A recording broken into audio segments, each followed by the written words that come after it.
can only watch it for the first time once. It'll be interesting to see what we catch and what we don't. This is our only first time. We know that it's a serialized show. Have you ever played the video game Mass Effect? Okay, Tolkien, chill Putting out. some little breadcrumbs. Jean Prade Chuckle Nugget. This is Question. where Babylon 5 is becoming Babylon 5. We have the most incredible community out there. Feels like we're going to continue to go down this rabbit hole. I was right. Just trying to put the pieces together. I was right. I'm the king, baby.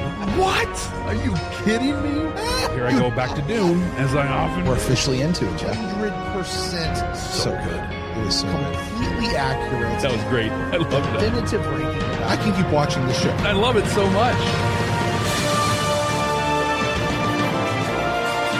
The year is 2026. The name of the podcast, Babylon 5, for the second time. Welcome to Babylon 5 for the second time. My name is Brent Allen. And my name is Jeff Akin. Brent and I used to be Star Trek podcasters, and then we watched Babylon 5 for the first time, and everything changed. So now we're watching this incredible series for the second time because you may not realize this, but Babylon 5 is a very rare thing in television. And one of the things that makes it rare is it's one that you get to watch for the first time twice. That's right. And you know what we get to do for the first time twice? Actually, frankly, I feel like we could do this for the first time every time we watch the show, Jeff. Look for messages. We do. Yep. And find something new every single time. And we're doing that this time around. We're looking for mirrors to society, hope that things can be better in the future. How do we be better human beings to one another? I saw earlier today, Jeff, a prominent sci-fi showrunner, producer guy at an award ceremony said this: sci-fi is not about the future. Sci-fi is about right now. And a lot of people were losing their crap on him. And I was actually like, no, he's right. Yep. Sci-fi is not about the future. It's actually about what's happening right now. Anyway, so there's that. Now, that being said, I would like to speak directly to the folks out there who are joining us, and this is your first watch through Babylon 5, or maybe you're not even watching through, you're just kind of hanging out with Jeff and I. Totally cool. Love it. You're welcome. Just not here. We have a whole other show called Babylon 5 for the first time that is completely spoiler-free. Trust us, you want to go join us over there. So pause this one. I keep saying stop, and I need to say stop. I don't want you to stop. I just want you to pause.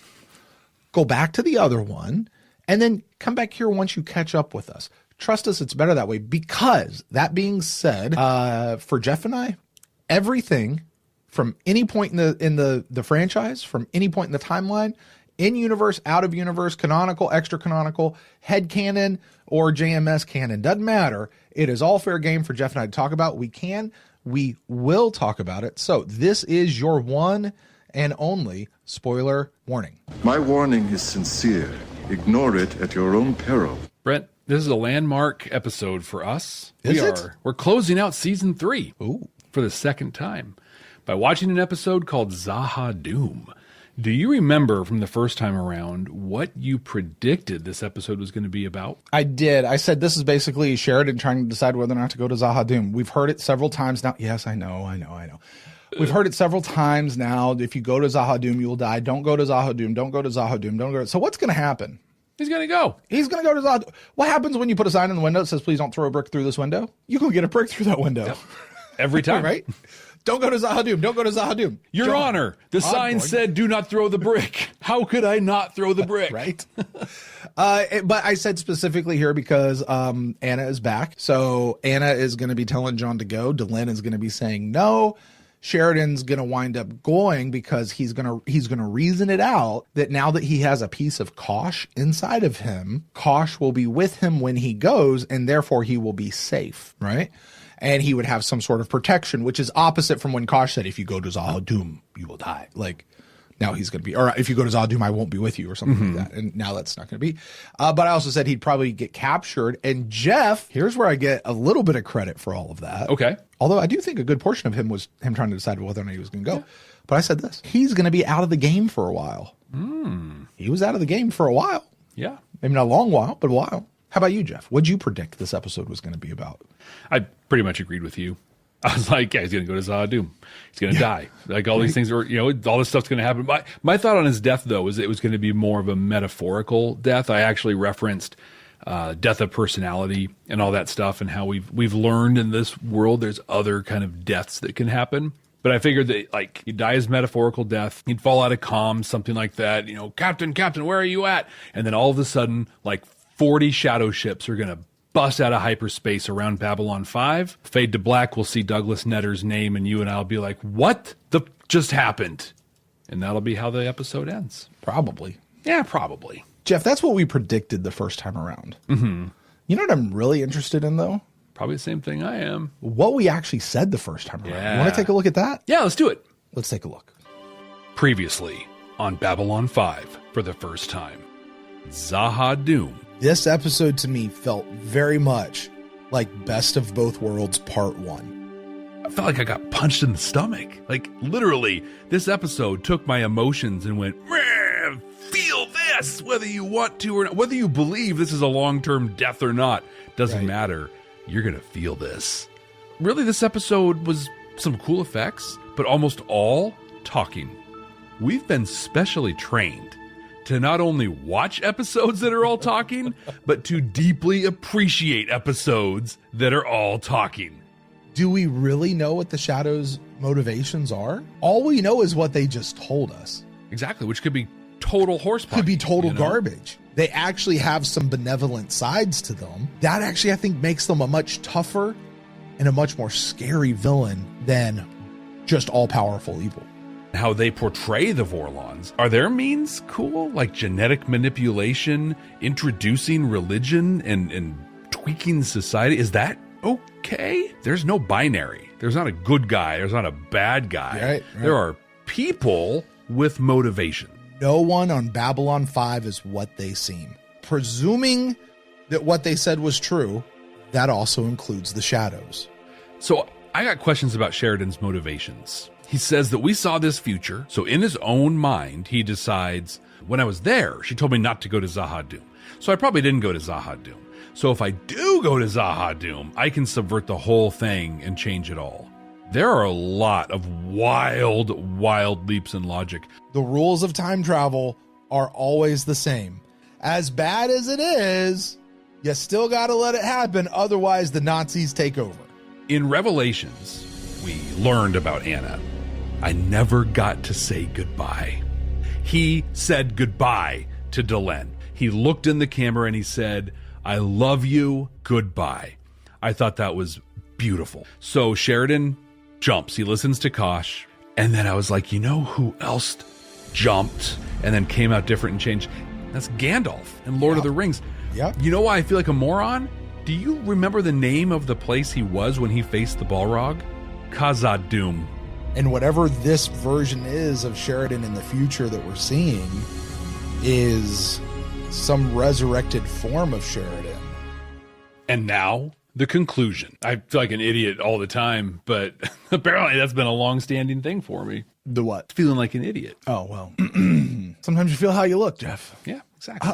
It took me a minute to get that. Oh, man, Jeff. Zahha-Dûm. I feel like we liked that episode. A little bit. Just a bit. A little bit. I tell you, it's good in my memory. It's a thing I am curious. I said it in this, and it was in the back of my head thinking about it, but Sheridan's reasoning for going. I remember it's just like, that is a very thin thread. Like, that seems... I'll tell you, I feel like I remember just about everything in this episode. I really do. I'm interested to see the parts that I forgot, or maybe the things I misremembered. I'm really interested to see the conversation between Justin and like that living room scene. Yeah. I want to pay attention because the first time around, I was watching it through a very skeptical eye. Totally. And now I don't need to. What he says is what I need to actually listen to and pay attention. So I'm eager to get into that. So let's do that. Jeff, why don't we get into it? Let's watch the episode. Yeah. Hey, welcome everyone who's here. If this is your first time with us, welcome. Every episode is somebody's first. We're super glad you joined us for this one. What's going to happen is Brent and I are going to watch the episode right here with you. While we're watching it, we're going to talk about it, respond to things, react to things, postulate different things. If you're going to watch this on YouTube, well, if you are watching this on YouTube, this is going to be edited, cut together into a reaction style video. If you want to see the full video, no cuts, no edits, anything like that, you can get that on our Patreon page. Our Patreon page is patreon.com/. Bad Nerds. And if you're listening to us on an audio app of some sort, or maybe a video app and you're only listening to the audio, well, guess what? You're going to hear the exact same thing. Because we're going to have those conversations in the middle of it, and we don't want you to miss out on that. Plus, we'll have all the stuff on the back end. So, Jeff, let's get into a video. Let's watch it. Accessing file. As we kick off the episode, Brent, JMS has a thing to say before we even start. This episode, right now, as it has begun airing, marks the first time in the 50-plus years of American history, American television history, that one person has single-handedly written an entire season of a series. Closest record is Terry Nation, who wrote the 13-episode first season of Blake's 7. But that was only 13 episodes. He goes on to say... What are you talking about? That is an entire season of television. Is it not? It is, but this was 22 episodes. I think at the time... his season is better than your season? I think at the time, this was what constituted a full season. Sure. My favorite part is what he goes on to say. I have no plans to do this in the 4th season. We shall see. You know, when you get into something like that, you have your reasons for doing it. Have a phrase. What is best is prologue. I am really excited about signing on board the Icarus next week. John and I were supposed to spend some time I together. can't hear her but voice. I Dr. can't Chang not hear thinks the he's voice. found the ruins of an ancient civilization that no one's ever even heard of before. Zahadu. The Icarus. They found something, didn't they? All those people are Once CGI. awakened, the shadows could not allow them to leave. 139. Do we people know died on yet board that the that's Icarus, IPX? Mr. Warden, Yeah. We do. including my wife. And here you sit, not a scratch. You must be Delenn. I'm You can Anna just see the, Shane, like, stick. John's Delenn. wife. Wow. John's, do you hear that? John's wife. But he had a couple different stories around Melissa Gilbert and how she got cast as Anna. Okay. So, per the Lurker's Guide, when this aired, there was a scheduling issue with the original actress. In the scripts of J. Michael Straczynski I have here on my desk, thank you to Andrew for these, he says that he wasn't sure if he wanted... I'll just note, I don't have those on my desk. Yeah, you don't. Just leave that out there. People can do as they want with that information. Sorry, I'm sorry. I keep cutting you off. Go ahead. That's right. But he said that he wasn't sure that he wanted to use the OG actress for this one. Why? Didn't say why. Just wasn't sure he wanted to use her again. Because, yeah. I can see why. Yeah, I mean... He did great. We never saw her and Bruce together on screen. Nope. Who knows what that could have been like? I just know that Anyway. she makes a good video dating VHS tape. Okay. That's what There you go. that's all we knew of her. So back at the Boxleitner home, Melissa saw the script on Bruce's table and said that she wanted to do the role. Bruce called JMS, and here we are. Either way, JMS considered redoing the scene in Revelations, like actually in the episode Like itself. George Lucas style? Exactly. Like we're gonna go back and we're gonna put Hayden Christensen as Ghost Anakin at the end of Return of the Jedi. It's always style. been this way. Yeah. Yeah, he considered I doing don't mind that, honestly. it. Yeah. Just, you know, the other lady still gets all her money. That's fine. Yeah. But yeah, I don't know what SAG rules do for stuff like that, but whatever. Yeah, I don't know. But I thought it was an interesting story, and it's so fascinating how he's got multiple stories himself. So I said the other day, well, of course she got the role real easy. The wheels were greased, and that's still true. Like, she saw the script, she read it, she wanted to do it, fine. Also, that made it a real easy get. Yeah. You know? Also, villains are the best parts to play. It's so fun. You know? He's horrified. God, what are you doing here? What are you doing here? After 5 years, that's the best that you can do. Though under the circumstances, I can understand. Oh my gosh. It's like, was she talking about Delenn or about what he said? No, it's after 5 years, that's the best you can do. It's all right, John. Let her go. You can talk to her later. Dude, she is talking to him like a wife. I thought you were dead. She didn't tell you? Well, that is interesting. I'm sorry that I couldn't tell you myself. I like the plate of oranges over there. He loves his oranges. She's wearing an outfit like Lita was wearing when she came back, like with a little neck thing and then a break in it. In Klingon terms, we call it a boob window. A boob window. We're together again. I know what you're thinking. Oh, yeah. How can you be sure if it's really me? I'll take whatever test you want. Ask me any question. I don't mind. I can do that. I kind of hate that they didn't stay together. All you have to do is Yeah. come with me. Yeah. I feel like I have a personal stake in these two. To Zahadu. Where else? The one place you've been told not to go. Dig it. Yeah.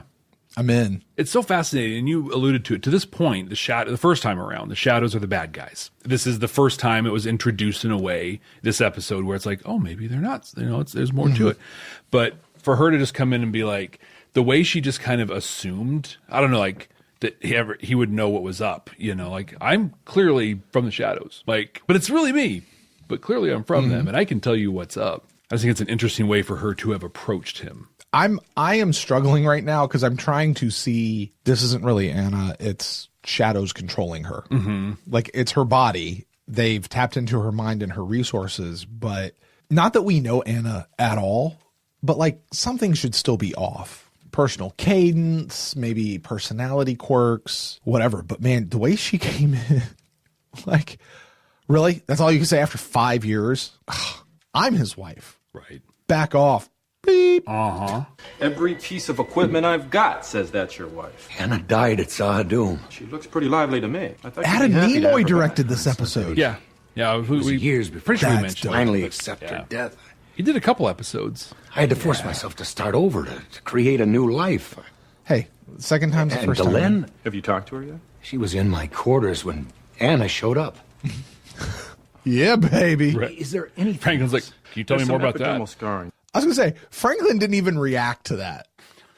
Yeah, Like, Franklin right? should have been like, Captain Sheridan.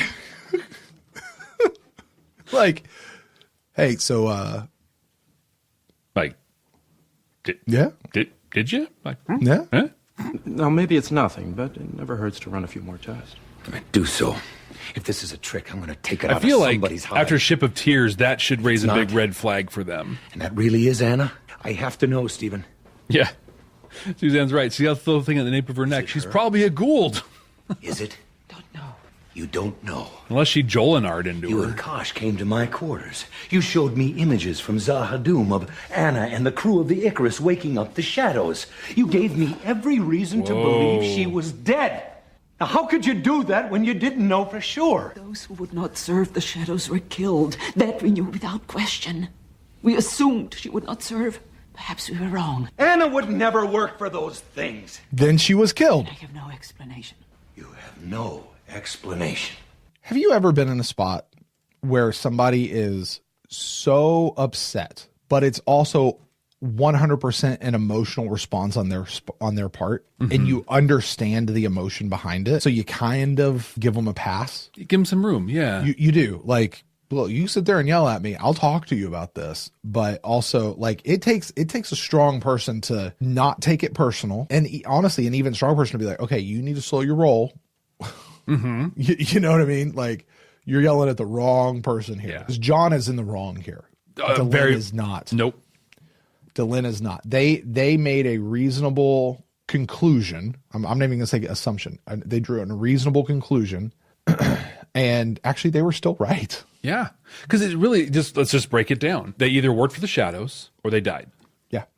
So she would never work for the shadows. So what does that mean, John? That means she would be dead, right? Is she dead? No. Well, there's only one option left. Yeah. Or there's something else that we didn't consider, that we didn't know about. It's not like I kept it hidden from you. Yeah. Told you everything that I knew. Delenn, our Delenn, says that Delenn in the show has a habit of taking accountability for the actions of others. 100% agree. Might be left over from her guilt of the war from 10 years ago. She does carry guilt that I think doesn't belong to her.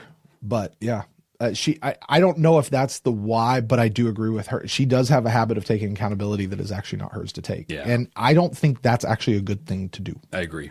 That's it? Oh, damn it, Delenn. I have always felt that you were holding out on me on a couple of things. I figured you had your reasons, but this? I mean, if you weren't sure if there was even a chance of her being alive, why the hell didn't you tell me? Because you would have gone to Zahadum after her. Couldn't allow that. You couldn't allow it. Yeah. Probably wasn't the best answer on her part. No, Delenn. it wasn't. I cared for you. I let myself start to love you. Do you know what that means? Do you know how hard that was for me? I let you watch me sleep. All along, a little part of me was still in love with Anna. Even though she was gone, I had to fight that part off. Man. Every time I thought about you, about holding you, about building a life for the two of us. Good save there, John. You must believe me. I didn't know she was alive. We assumed that she had died with the rest of the crew of the Icarus, that only Morden had survived. Hey, you know what happens when you assume? Yeah? How'd you know? You make a but. Would you have told me? But. No, she wouldn't have. It would depend on what she had become. Doom is the homeworld of the shadows. No one leaves there the same as they arrived. You would have denied me the right to make that choice. Okay. If she was still alive and you knew, would you have told me? Delenn's answer is, it depends on what she would have become. No one goes there and leaves the same. Sheridan goes, you deny me the right to make that choice. Who's right? What's the right here? Neither and John. Like Sheridan and neither. I think ultimately he is. He's right. Because if I'm Delen, right, I think what I would expect ultimately is as soon as they started forming more of a meaningful relationship, it should have been, look, John, I need to tell you what actually happened to Anna. She got CB. Assuming that they actually knew what happened to her. Yeah. Which I have to assume they did. Andrew brings it up, and I've read this somewhere else before, but in the Technomage books, Kosh was in the Zahadum system recording everything that was happening with IPX. Oh, really? He knows exactly what happened to everybody on that ship. It's not, she doesn't get to conditionally decide what she's going to share and not share.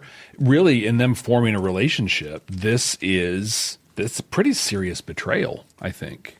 But then you throw into the thing, the whole, we have to keep Sheridan. It is paramount we keep Sheridan alive.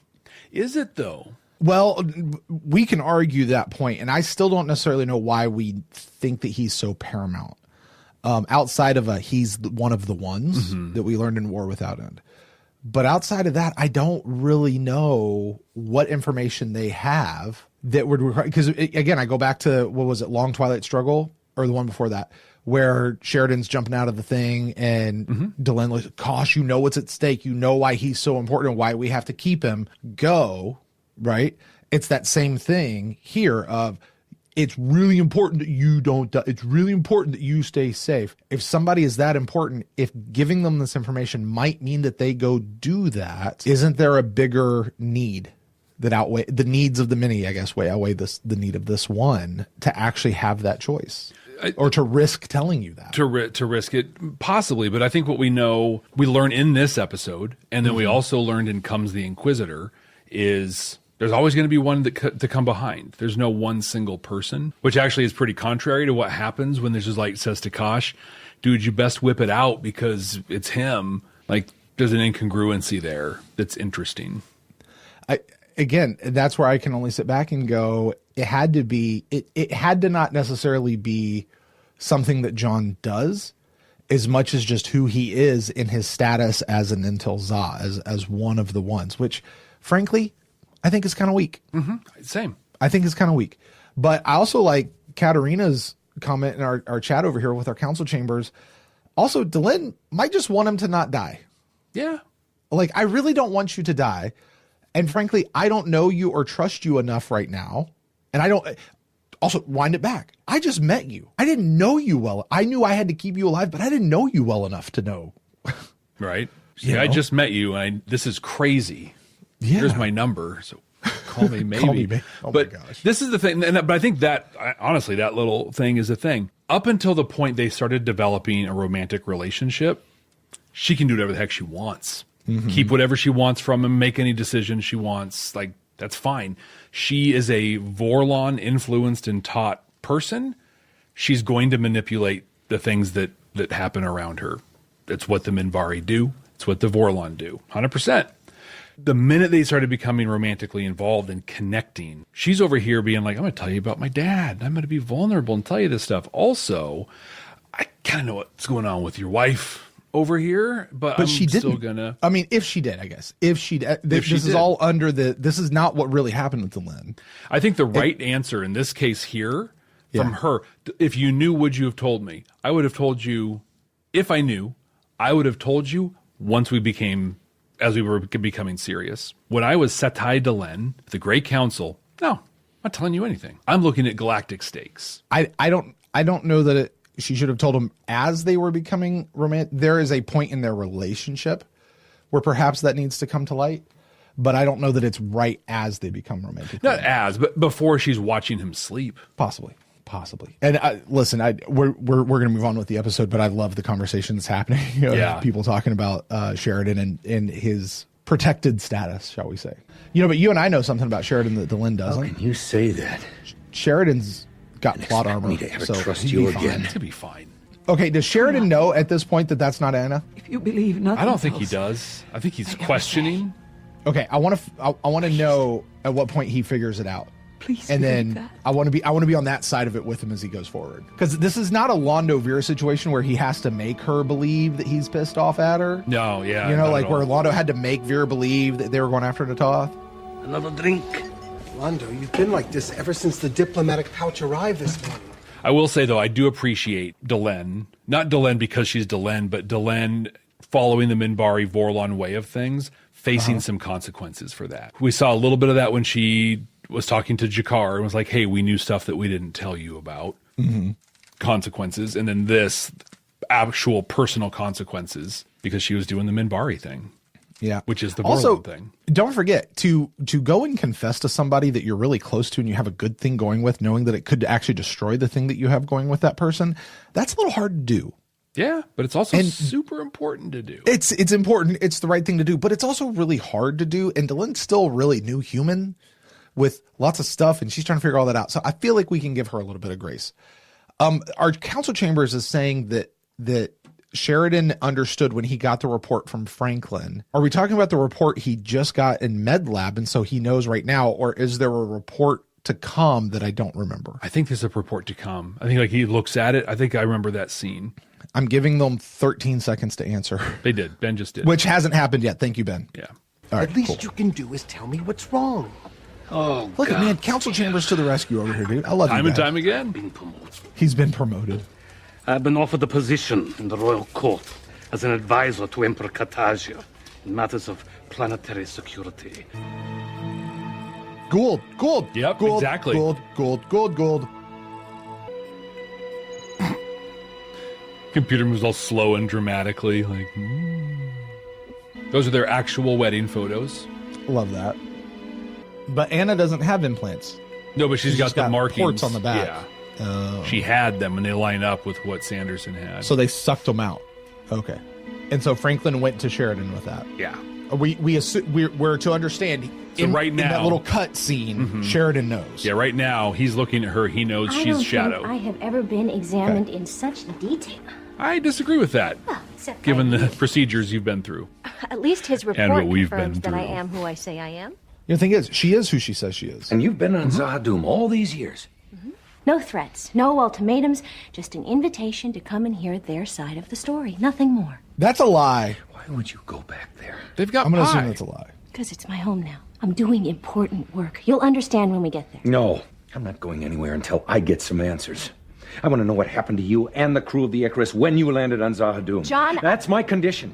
Just tell me that much. And you'll go with me to Zahadum? Maybe.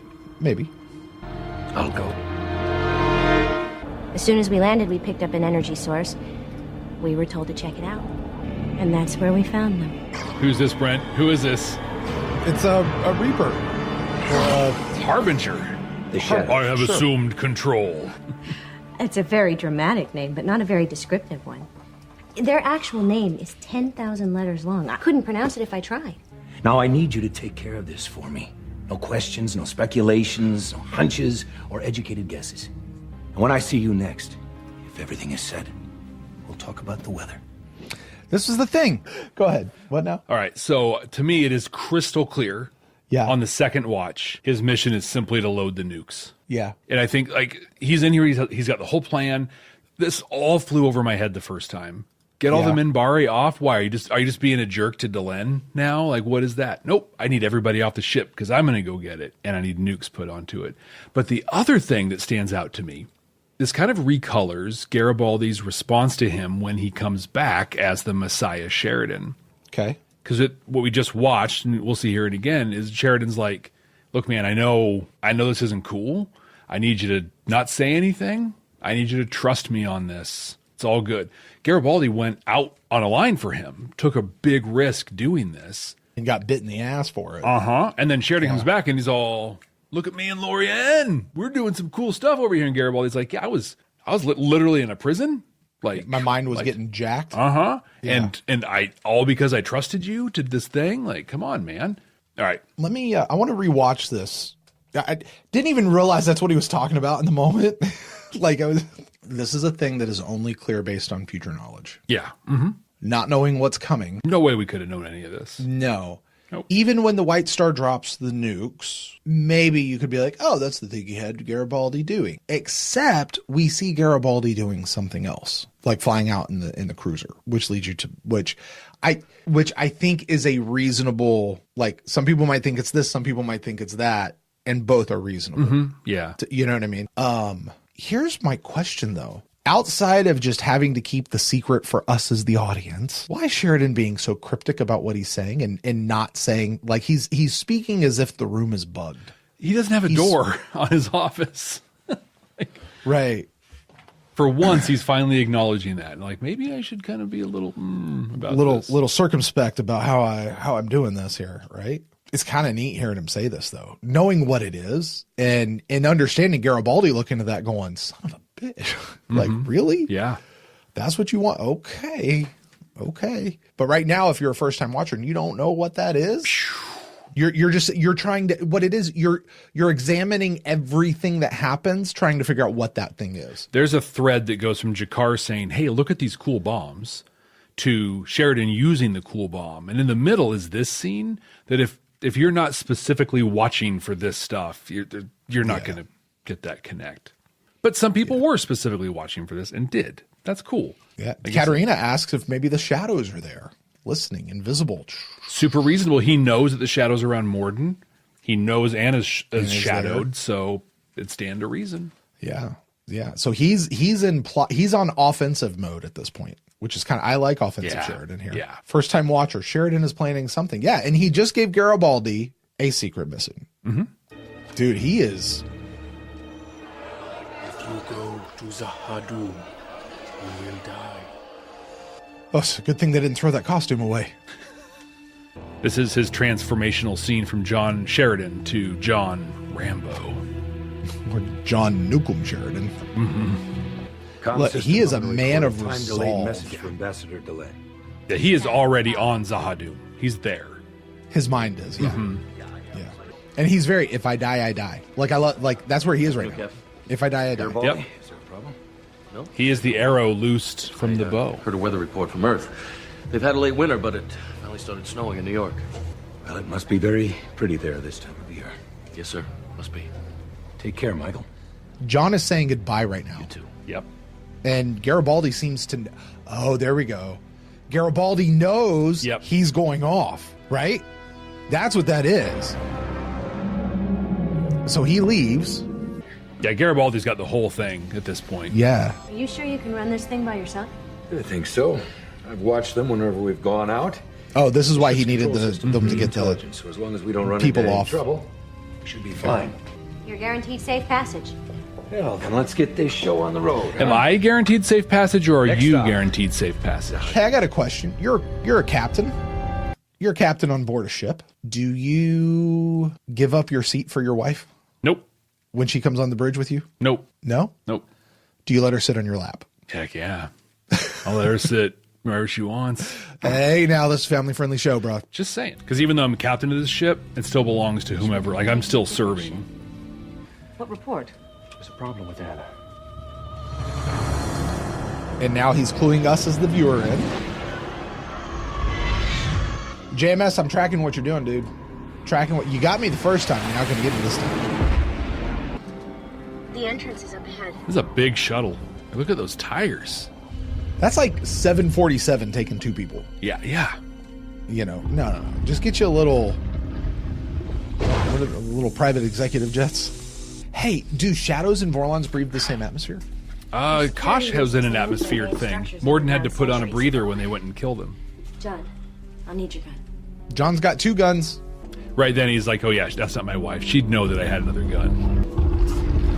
They designed this part of the complex specifically for us. Us? No, not that door.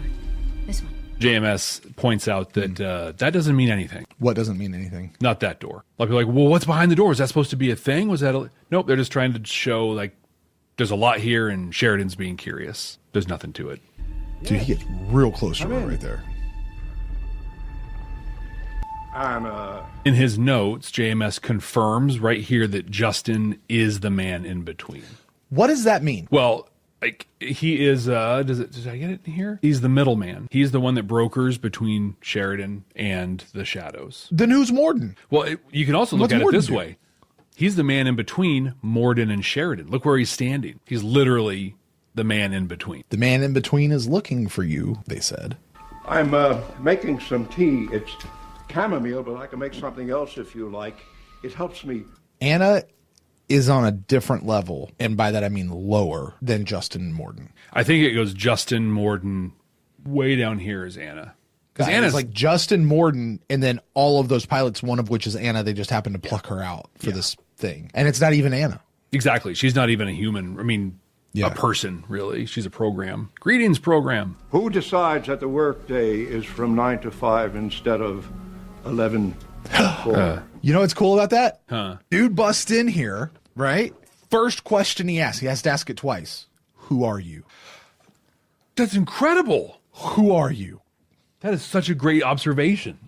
First question he asks. And they don't even respond to it. Right. Who decides that the hemlines will be below the... And the answer, Justin, is the unions and decided short it would be again 9 to 5. next year.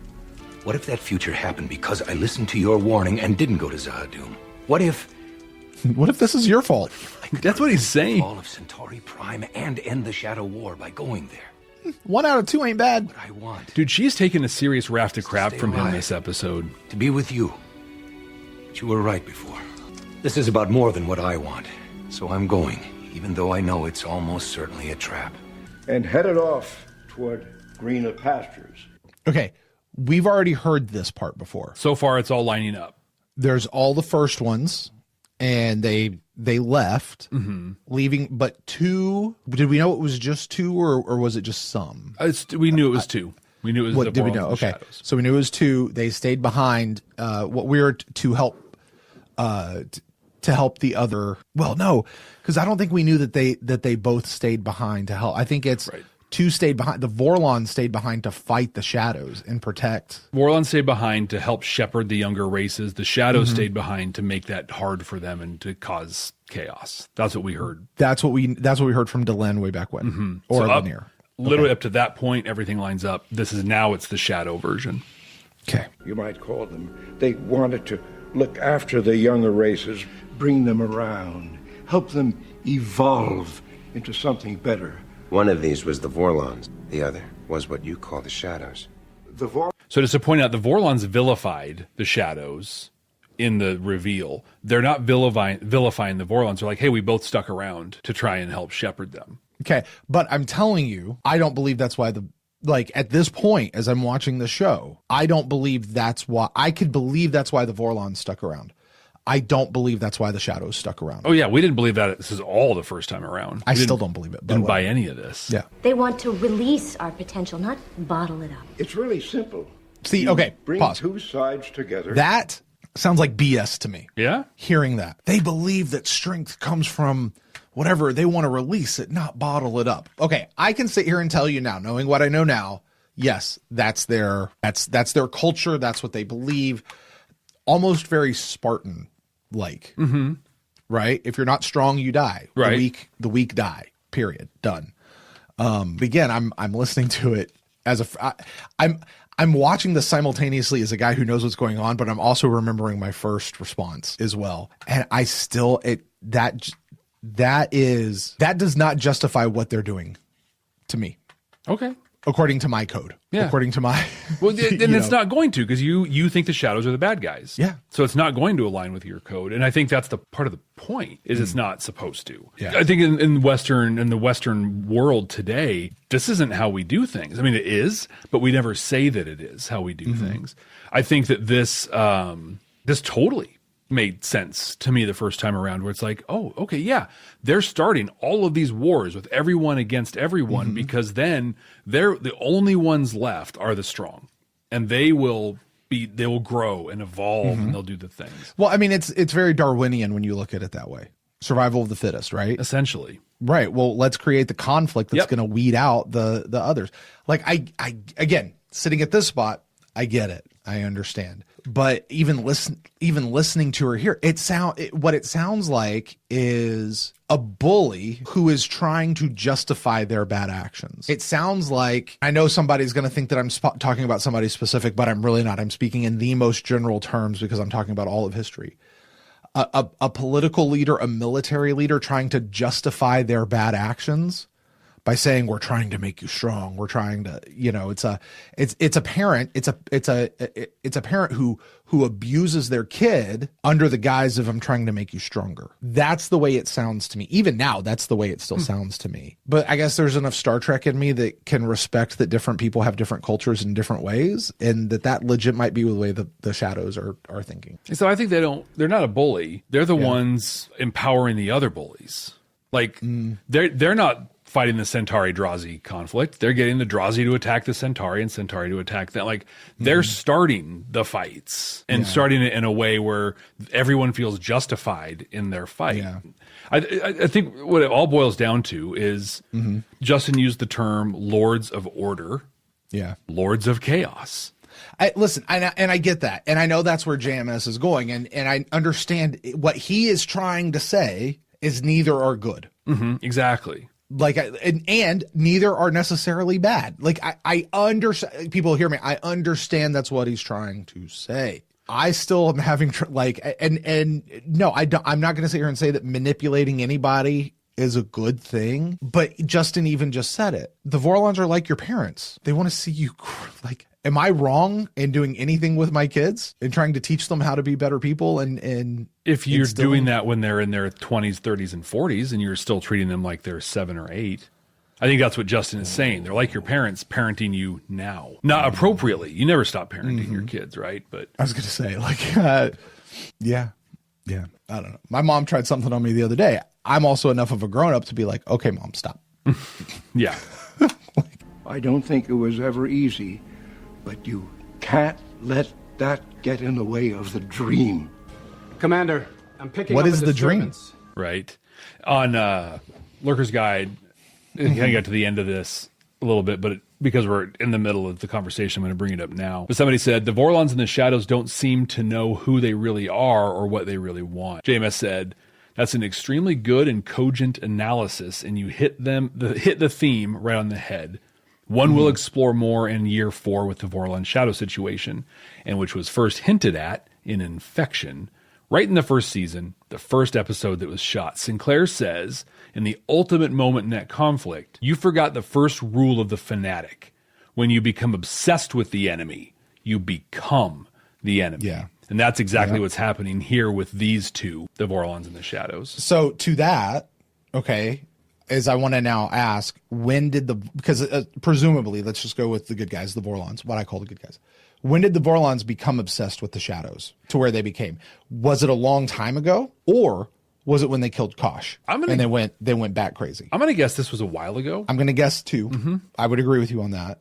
I also would agree with the analysis, because I seem to remember this is what Sheridan comes up with later when we get into that in the next season, is you guys have been fighting this so long, you forgot what you're actually doing. Yeah. Like, this isn't like, hey, so you started doing this to help improve the younger races? Okay, cool. It eventually stopped becoming about that and just about proving that you're better than the other, or your way was better than the other. And it actually wasn't about the races anymore. That's when I would agree both were wrong. And I'm going to come down on that side. I still think the Vorlon way is better, but when it's not, and again, this goes back to, Jeff, this is something I don't know that we talk about this all the time, but I talk about this in other things. It's not necessarily what you do, it's why you do in almost every situation. We've talked about that here quite a bit. It's not what you do, it's why you do. You can go out and do this thing. Why are you doing it? For the better. Hey, listen, I'm going to cause you to get in fights. I'm going to train you up. I'm going to help. You're going to become bigger. You're going to become better. You're going to become stronger. And you're not going to believe the man you're going to turn into by the time I'm done with you. I'm doing this for you. As soon as I start doing it for me, now my motivations are wrong. I could be doing the exact same thing, but my motivations are wrong. And I can agree that that's where the Vorlons are wrong. I actually don't. The shadows. I actually don't think that, it went even further. They're not doing the same thing. In the story, we hear that like 10,000 years ago, there was this really big war. And then 1,000 years ago, there was a war. Like, what was the big break? What was happening then? I think the Vorlons were doing their thing. Yeah. The shadows were doing their thing. There was no Vorlon shadow war. But somewhere in those 9,000 years, it changed. And they're like, you suck. And the way you're doing this sucks. And we're going to beat you. And we all became just playthings. We were caught in the middle. Can I amend what you're saying? Because I love what you're saying. I just want to amend what you're saying. It's not that they went, you suck, and the way you're doing it sucks, as much as they went, I'm doing it better than you are, and I'm better than you. Yep, you're right. Absolutely. You know what I mean? And that I will cop to. That I will come to. But I go back to the method through which they choose to do it. I think the shadows method makes them inherently evil. Because they're not doing it to train. They're doing it anyway. Yeah. That's a whole different I also think the conversation. Vorlons are inherently evil. I don't think they're inherently evil. I think maybe they went bad. They lost their way. They lost their way, Ben, as he says over here. They lost their motivations. Their motivations got all screwed up. And that's when you go. Bye-bye. Location? All around us. Red alert! Red alert! I'm sorry, because we're in this conversation. Becky in her conversation says, I still don't agree that one version of authoritarianism being better. Obey is never a good demand. I 100% agree. When Kosh turns around and looks at Sheridan, he's like, oh, disobedient, petulant, obey. That's not cool. But that's also not order. That's again, that's about you. That's about your way. That's not about teaching and helping. And again, that goes back to your motives, right? I see this a lot in circles that I run with things of, a lot of times parents expect their kids to obey and obey now. And they say delayed obedience is still disobedience. And I cannot disagree with that more. Delayed obedience is actually still obedience. That's why it's called obedience.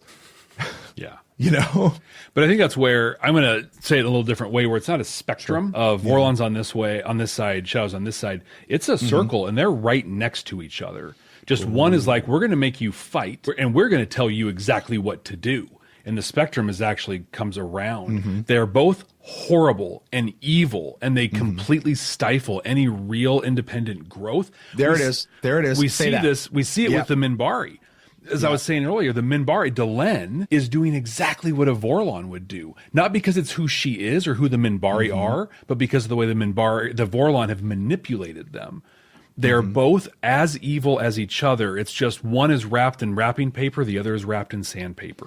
And Jeff, I think you bring up the perfect example of where the Vorlons really missed the mark, because Minbari society or society. There you go. Minbari society is based and really tries to play with the Vorlon mentality. Yeah. The Minbaris consider themselves not one of the ancient races, but they're certainly one of the older races. They're not as young as the Earthers are. They are better. They're more mature. They are the way that we should all aspire to be.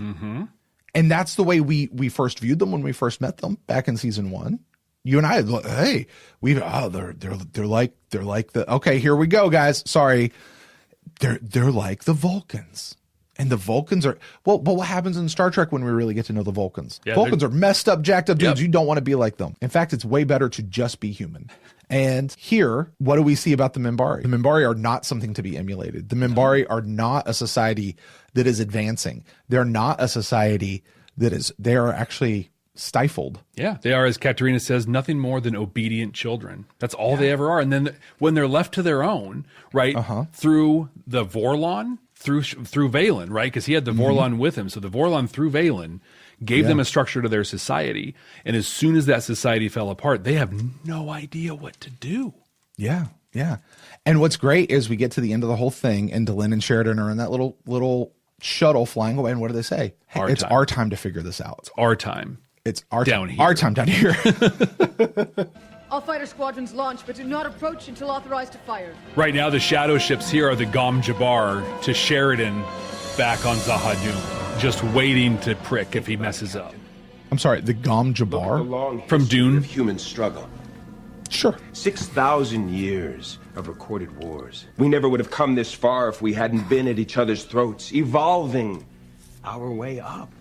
See, he believes this. Yeah, he's all in. Between our side and the Vorlons. They've manipulated us so we'd respond favorably to them. At a genetic level, taking humans and adjusting them. I think it's the first time we hear that. They made telepaths! They made telepaths! No way! I know what he's talking about. They created telepaths on 100 worlds to use as cannon fodder for the next war, but fortunately, our friends got there first, and with the help of the Psi Corps, made sure that they came out on our side.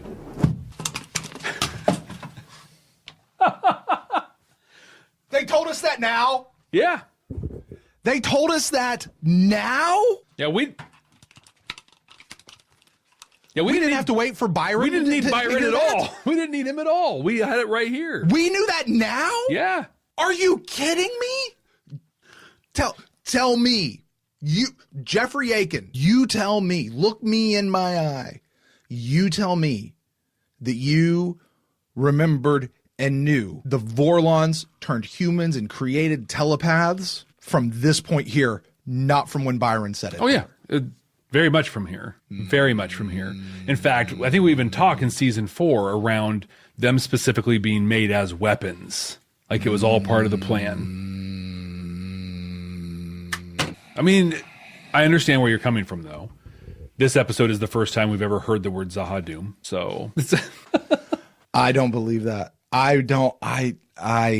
would swear the first time we heard that the Vorlons created the telepaths and that they did it as weapons against the shadows was when Lita and Byron were banging and did the weird thing and they had the vision and all of that happened. I would swear on a stack of Bibles that's when we found that out. Pretty sure we got it at this point. Well, of course we did. We just saw it. Yeah, it was on the screen. It's right there. Andrew says, I wish I was Brent. Then I could see this show for the first time, the second time I watch it. Andrew, that's what Jeff says at the beginning of every single one of these episodes. I get to watch this is the only show you could watch for the first time twice. I need a minute, Jeff. Ben, for a good minute, I thought Brent was just being sarcastic. You can't. I'm tapping my foot right now. I cannot believe it was this early. Yeah. Cannot believe it was this early. And I think we'd even guessed a little bit at it. We didn't like, oh, this is what happened, but we'd been like, I think maybe. But to have it, I mean, Jeff, this isn't even hinted at. This is laid bare open on the table. Here's what happened. Mm-hmm. Again, I remember when I watched this the first time, I didn't believe a word they were saying. Right, that's true. I thought it was all horse hockey, right? Mm-hmm. So I was certainly discounting it then. I told you all I couldn't wait to get to the scene to see what... Yeah. Because I know they're speaking truth now, and... Oh, my gosh. Everything depends on getting the other races to fight each other, to create conflict in order to promote growth and evolution. By getting them to cooperate, you are working against that goal. Okay. That is manipulation, is it not? No. I know we talk about the Vorlons and the evil Vorlons because they're manipulating everybody to follow their way and do their thing. Is this not also manipulation? No, I think she's saying exactly what it is. No, we've got to get them to fight each other. We've got to get them to get in wars with each other. We've got to manipulate them so they fight each other.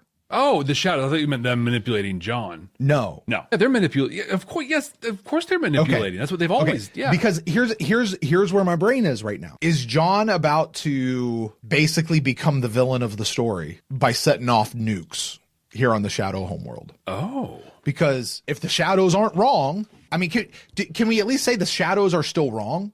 Like the Vorlons might be wrong, but the shadows are definitely wrong too. Yeah, they are both wrong. Absolutely. Okay. Yeah. And the shadows are still evil. Yeah, just like the Vorlons. Yes. I look in her eyes, and the woman I love, the woman I married, not there. Isn't there.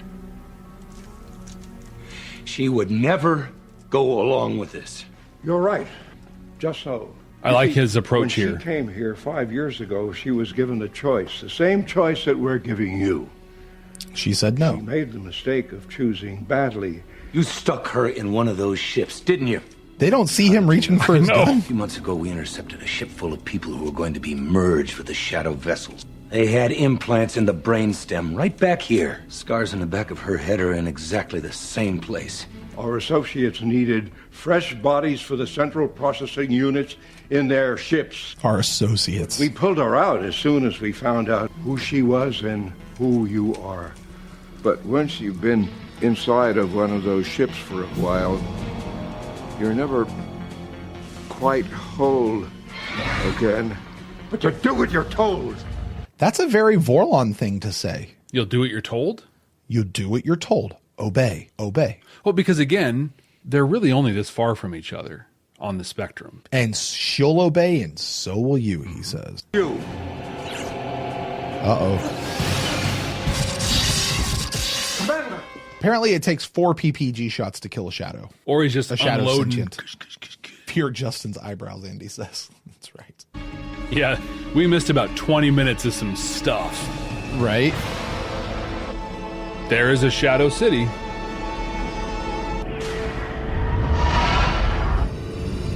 Thermal fusion system armed for detonation. It's like now that we got more white stars, I can just turn one into a bomb. John, come back inside. We can work this out. But I can love you as well as she did. That's pretty messed up. Right. Probably the wrong approach there, Anna. I heard what you said when I left. And I want you to know that I love you, Delenn. She looks like she's about to scream and bust up all the dilithium in the universe. And see, because no, he said now. Yep. He said now. Yeah, not in a second. Go. Now. Obey. Obey. Disobedient. Petulant. And you see, because Kosh is with him, he's not alone. He lives. Also because he dies. Has a Sheridan thing to dies. show. He does, but then he lives. Sheridan dies here.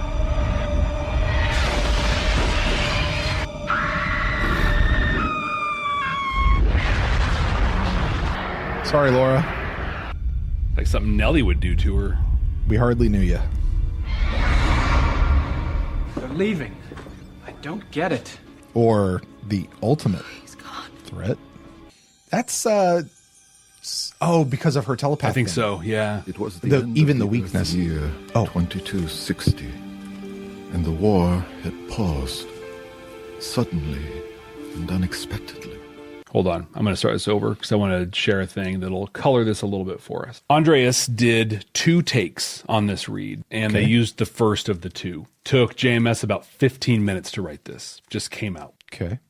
Came to him word for word as he drifted to sleep one night. And Andreas always liked the quote. This is the thing that I want us to know as we go in. When Andreas died, his wife played this speech at the end of the memorial video that had been put together at his funeral. Aww. Now I want to see that whole video. I know. So I want us to listen to this is the lens of Babylon 5, end of season 3, but also like Andreas Katsoulis' life. The war we fight is not against powers and principalities. It is against chaos and despair. Against this peril we can never surrender. The future. I'm sorry, I hate to interrupt this. That to me looks like he intentionally got himself hooked up by those things. It is all around us, waiting in moments of transition to be born in moments of revelation. No one knows the shape of that future or where it will take us. We know only that it is always born in pain. Was that it? That was it. It was always born in pain, and then the episode dead. I guess. Dead? Yeah. Huh. The edit on that must have been a little weird. At least that's how ours ends. Okay. What you thinking, Jeff? I'm really thinking about that speech and like Andreas, anyone dying. Mm-hmm. And the story of our life being in moments of transition. Like there's a lot. That was a great closing monologue for the end of season 3. The moments of transition, like story wise, it makes sense. It shows the gravitas of what's going on. sets us up for the dark beginning to season 4 that we're about to head into. But I'm also like, that's us, you know, like I'm imagining right now being days away from a life-changing transition and knowing that it's coming, right? Someone in that position, and what that has to do, like impact every cell of their body, right? Like my life is about to change. When in the scope of your life, though, that's been your whole life. Transition after transition after transition. And the moments are the biggest thing ever. And then you step back and look, and it becomes just part of the story. And then when I apply that to Babylon 5, think of all of the transitions that we've experienced, right? Sinclair to Sheridan, and Bari Delenn to Hybrid Delenn. Yeah. Lucky, happy-go-lucky drunk Londo to the worst person in the entire like so many of these transitions that were such big deals when they happen, but when we zoom out, it just gives us the entirety of this series. I think it'd be really easy for us to, oh my God, Nia just said a thing and it needs to come out. And some of us transition more than others. Some of us literally transition. And just imagine them. I'm just going to put this out there. I cannot even imagine, but imagine knowing that you're about to go under, and when you wake up, everything's going to be different for you. Like, I can't even, like, oh my God, what a thing. What a thing. It'd be really easy right now for you and I to start saying, going into the specifics, did we know about the telepaths at this point? Let's talk about this. But really, I'm just stuck looking at the entirety of Babylon 5 and how, like, Picard just encapsulated it with incredible words that popped out of JMS's mind in 15 minutes, and he just railed off just to perfection. That little JMS speaks thing changed the entire ending of this episode for me. What are you thinking?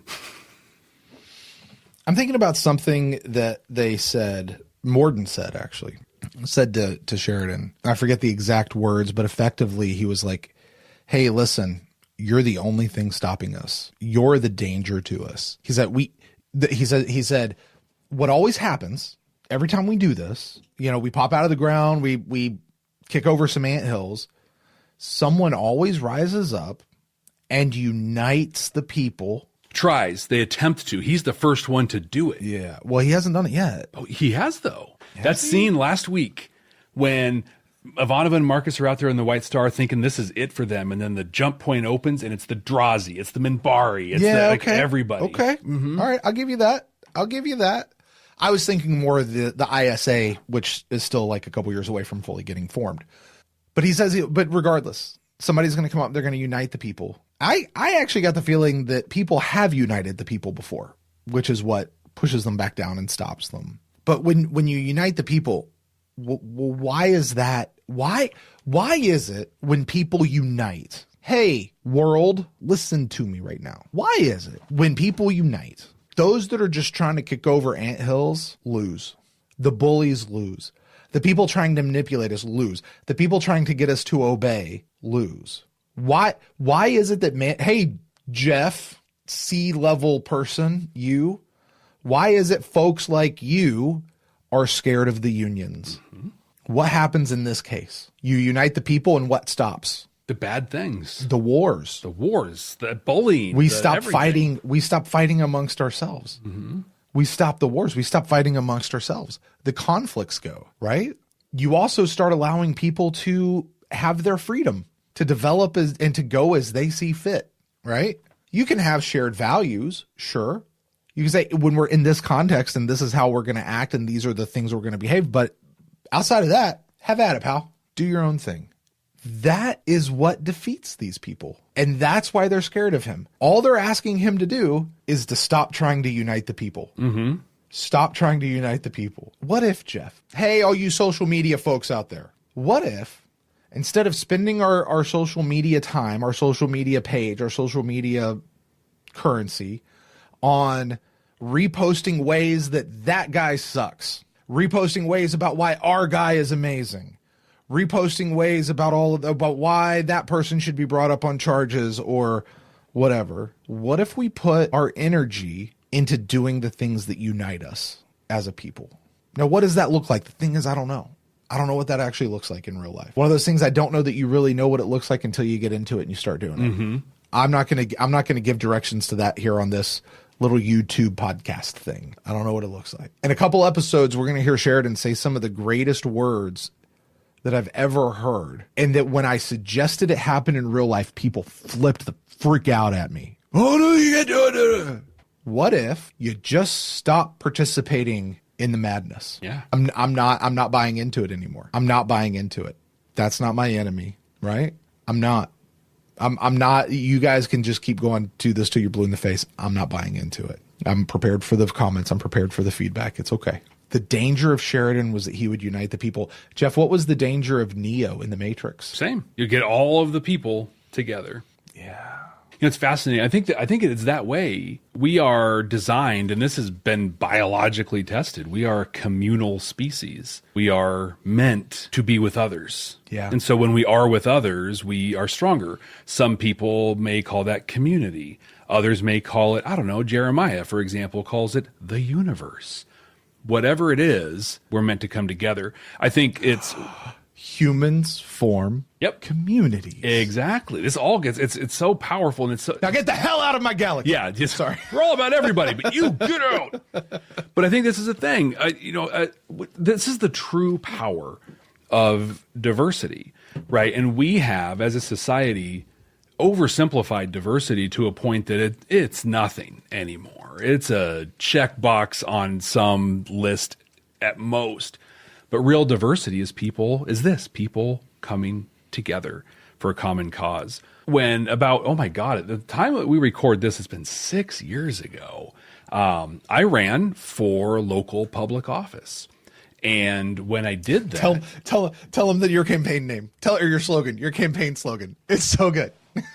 Jeff Akin. Why you lost. It's why you lost. Actually, I'll tell you why I lost in a minute, but this campaign slogan is great. Jeff Akin is Akin for my city. Akin for my city. I had T-shirts, had everything. Of course you did. Yeah, of course you did. But when I went in, I was running against an incumbent. Not necessarily a popular incumbent, but just an incumbent. And I was asked in a couple spaces, why did I choose to run against him? And the way I answered that question, I was very clear from go. I'm not running against him. I'm running for my city. I remember one speech, and I actually wrote this out. It got published in our paper, and I loved it so much because there was a reporter who really had it in for me, and he called me after I put my thing into writing and sent it out, and he was just like, I just want to apologize. Like he totally did a mea culpa. It's like, oh, I guess I'm a jerk. And I'm like, yeah, you are a jerk. Paul, you just had, my website was Akin for Change, the number 4, akin4change something or other. So yeah. See, it just happens. It's a very natural thing. It's why it went. But they said, why are you running? I'm like, I'm not running against him. I'm running for my city. Why would I run against someone who has chosen to stand up and sacrifice their time for this city that I love, for this community that I'm a part of? I think what he's done for us is fantastic. I have a different approach, and I want to be here to serve my city. I'm here for my city. It has nothing to do with him. And I lost very much because of that. We are programmed with the messaging of that guy's bad, this guy's good, so he's my guy. You know and what? Nothing that my guy can say or do is ever wrong. But even if it is, it's less wrong than that. Or he's not perfect. Yeah. What do you expect from him? I don't always like the things they say, but I do like his policies. Yeah. Doing the right thing. That's my guy. Oh, but that guy over there, it doesn't matter what he says. He's wrong. All the time. He's evil. All the time. Every time. All the time. And here's the secret. I'm guilty of that too, to some extent. Sometimes. We all do. It's literally how we're programmed. Yeah. And I think like this is the thing. If somebody is raising their hand, this is what I learned running for office. If someone raises their hand and runs for office, they're messed up. You don't want them running anything. And so it's very much the people, all of the people are messed up. Care about the thing. And in this case, what we see in Babylon 5 in this story is Sheridan bringing the people together, not because his idea is better, not because the Vorlons are better than the Shadows or anything like that, bringing them together because I want all of us to be safe and be able to do the stuff that we do. I want that for us. Yeah. He has a line that comes up, I think it's in season 4 later on, where he's like, it's it's easy to unite people against a common enemy. The real challenge is going to see if we can unite them for a common good. Yeah. And he's not able to. They have to introduce the conflict to get people to come together. Because that's the thing, right? Is you give people a common enemy. Make a people group bad and give them the common enemy. And when that common enemy is gone, to keep them united, you got to give them a new common enemy. And thus we get the poem that you quote to us so often. Yeah, exactly. First they came 4, and then they came 4, and then there was no one. And I think the part of that too is that, like what we talked about just a couple of weeks ago, or even last week. It's all kind of runs together for me right now. Instead of being against something, defining yourself by what you aren't, be for something. Define yourself by what you are. Yeah. And the thing is I've seen people try to run political campaigns like that. Yeah, it doesn't work. And it doesn't work. They ultimately have to go negative. There's a whole movie that was based on that. I want to say it might have even been like Sandra Bullock or something, where like they were like a political advisor type person, like a campaign advisor. And the person was like, no, I'm not going negative. I'm not going negative. I'm not going negative. And they just reached a point where they're like, got to go negative. Yep. Yeah, man. But what if we could just unite? Yeah. And not sit back and say, I told you so. And not, not hear the things that one says and only apply it to one side and then take offense at that, but actually understand that applying it to the whole thing. Yeah. Applying it to not just both sides, but all of the sides. All of it. All 63 of them that are out there. Applying it to all of it. Wow. What a freaking show this is, Jeff. What a show. And the thing is, we haven't even scratched the surface of what we could be diving into and talking about in this thing. Absolutely. And Jeff, something that's different this time for me is I'm getting to watch this one with friends. Right. I'm watching it with you. I'm watching it with all you folks on Council Chambers who are joining us live. Kind of metaphysically, I'm watching it with all of you on YouTube and Patreon who are watching this after the fact. It's amazing. It's a game changer for the show. And gosh, man. And I still can't believe that they laid out the telepath thing right here. Oh my word. Word for word. I'm probably going to watch this another time, and it's actually going to have been even in an earlier episode, to be honest with you. Jeff, I got to tell you, the more I get to know you, the more I find myself jealous of you. Why? Do what? Why? Oh, there's so many reasons. But the one thing I am not jealous of you about is the next thing that you have to do. Dude, this is, and I have no say in it. Right, send your hate mail. This guy right here, right to Jeff. It's to Jeff doesn't care at gmail.com. Right. You, my friend, after this watch of this episode, have to take this and somehow place this into a ranking of season 3, and not just where Jeff thinks it should go. But this has to be objectively correct, 100% immutable, and it has to be definitive for everyone of all time and space. Jeff, you're placing this into our 100% completely accurate and definitive ranking of season 3 of Babylon 5, especially watching it for the second time. Our top 5 episodes, but I don't even know that I need to read 5. I think I might just need to read 3. In fact, I'll do the 5 just because. There's Ship of Tears, which is going to sadly find its way out of the top 5. There's Shadow Dancing, And the Rock Cried Out, War Without End Parts 1 and 2, Messages from Earth, Points of Return, Severed Dreams, the trilogy that works together as one unit. Jeff, there's a lot of things you could do here right now, and you're the one who gets to make the call. You can even undo things that we've done in the past few weeks. Right. It's your call, my friend. What do you say? I do love that we have like 8 episodes in the top 5 right now. I know. I think in a real way, this is actually just part 3 to War Without End. So I can just... yeah. This one stands on its own. War Without End. Let's start there. Let's start with War Without End, which was the #1 episode on the season from our first time viewing. We talked about it when we watched that episode, but while it has connections through the series, it's also kind of a closed loop with Babylon Squared story. Mm-hmm. And it's amazing. I think it's the only one so far that I was literally swearing when it was done because it was so good and just amazing television. Also, you were very excited about you being right. Again, yeah, still. Yeah. I'm still quite excited about that. Messages from Earth, Point of No Return, Severed Dreams. I don't know that there is a better trilogy that exists in television. So good. I mean, it's incredible. What I really really, I mean, you've got Best of Both Worlds 1, 2, and Family. Yeah, Family is. And you're going to say this is better? Yeah, I am, because that is. You're not wrong. You're not wrong. Right, yeah, you're yeah. not wrong. Sorry. Family's a great episode. It doesn't help the trilogy. No, it's actually a quadrilogy. I don't. It's not really. First Contact is part 4 of that series. Oh yeah, there you go. Yeah. What I really like about the trilogy is that it ends. Like it clearly goes on, but like there's a and now like yay for us. There's some stuff coming. It's a act 1, act 2, act 3. There is a beginning, a middle, and an end. Yep. Yeah. It's a complete story. Zahadum ends, but it doesn't end. It ends literally with just like, hey, so it's done. Pop! Punches you right in the face. And you're just like, that's it. Oh my gosh, what's going to happen? I don't know. I need some sort of closure. I need some sort of something after this. And the thing that I know is it's a little while till we get that closure. I'm measuring right now 2 things, and that is just the incredible messaging that exists in this episode. There's also a piece of just the lore, how this takes things from back here and makes it make more sense. It's now paved the road for things that we know is coming in the future. Like, not just like, hey, we're hinting at it, but no, this is where we're going.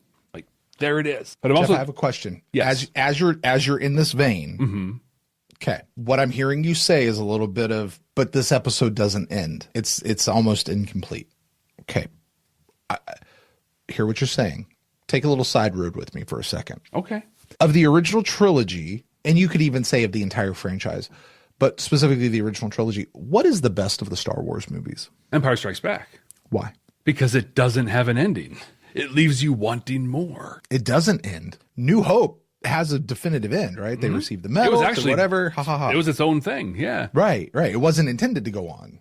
It could. There was more story, but Return of the Jedi, we had the party at the Ewok village. Yep. At the end of Empire Strikes Back, all we see is Luke's getting his robot arm, and they're looking out the window, and craps happens, right? Oh, yeah. We're on the same page it's here. on end. We're on the same page here. I wasn't saying it doesn't have an ending as a negative. I'm just pointing out differences at this point, which is where I get to where I'm trying to weigh my recency bias on this. And I think it's hard. Folks, I'm sorry. You don't understand how hard it is not like to really fight against recency bias on stuff here. I'm going to pat myself on the back because I think I did a good job with that on War Without End.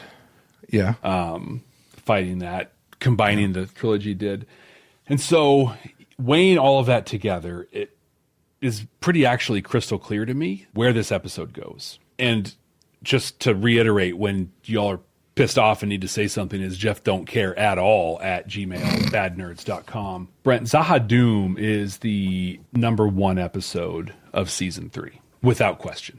About 15 seconds ago, I posted something in the chat. Oh, look at that. Says #1. Yeah, 100%.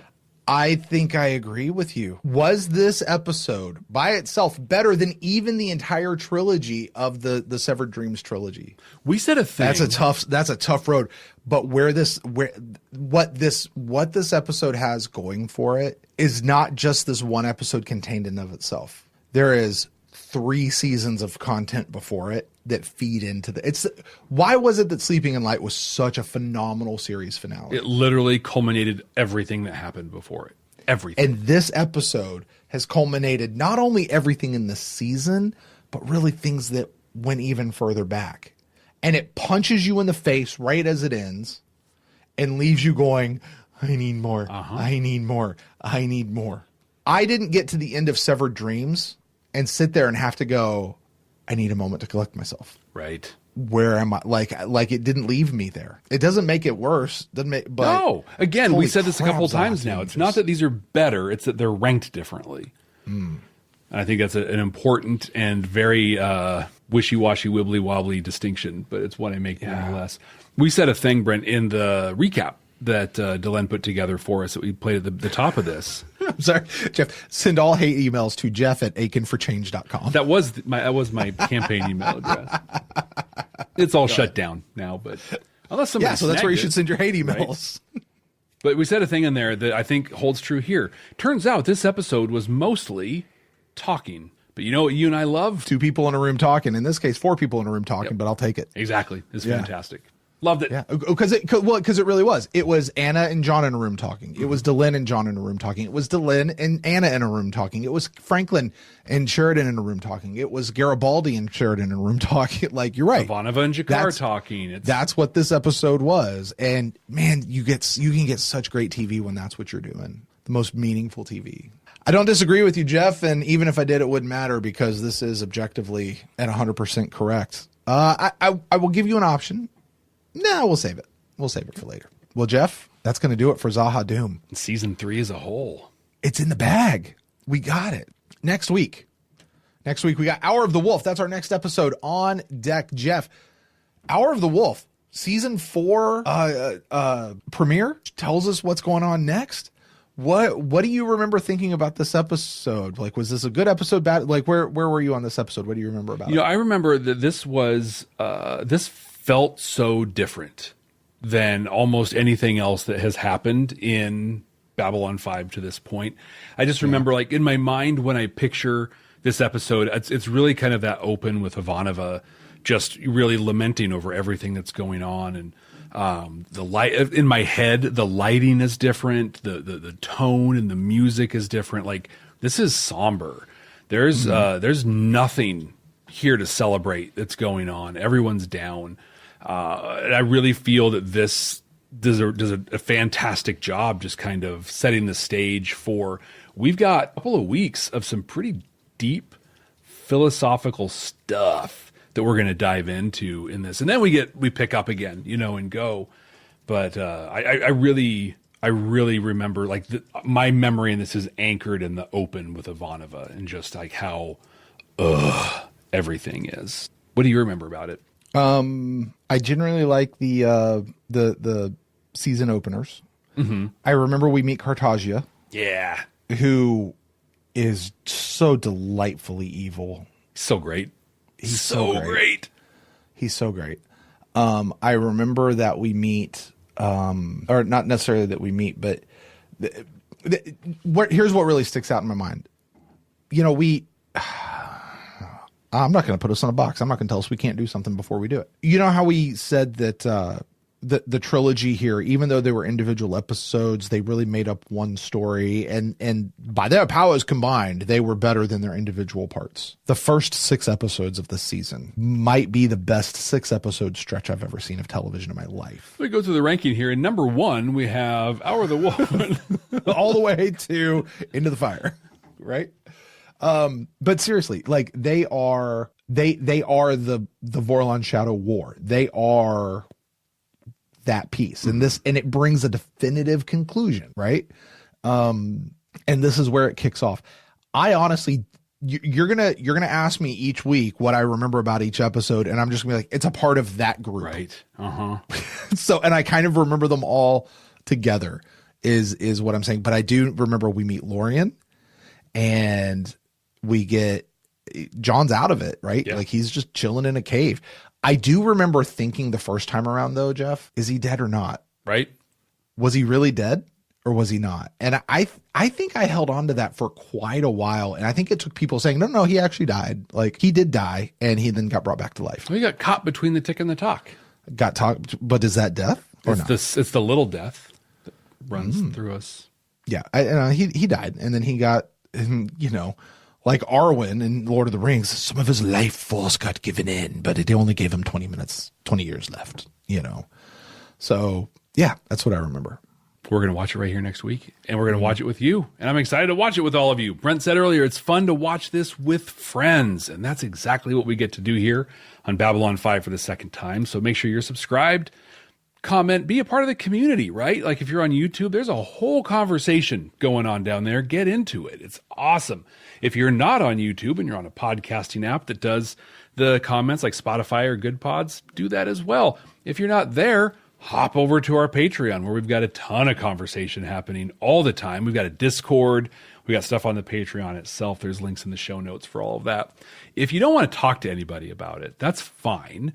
But you can definitely do one thing that'll make a huge difference for us It'll mean everything to us. And that is share it. Share it with someone. And the cool thing with sharing in this time of the world that we live in, you don't even have to talk to anybody about it. Just hit the little button on your phone or on your screen there. It says share, copy link, message, whatever, and then send it off. You don't have to say anything. It's cool if you do say something, but you don't have to. So with that, we're going to close out Season 3 of Babylon 5 and get ready to dive into Season 4. So I'm Jeff. This is Brent. Hey, Jeff. Yeah, what's up, Brent? You know, I've kind of been teasing you with something this whole season, or a lot of the season anyway. Something I've been I've told you I was going to tell you, and do you finally want to know? Yeah, of course I do. I mean, it's the end of the season. I think it's time to tell you. Yeah, dude, I'm so ready for this. All right. Well, actually, I need you to do something first. Okay, what do I need to do? Come with me to Zahadum. Oh, for crying out loud!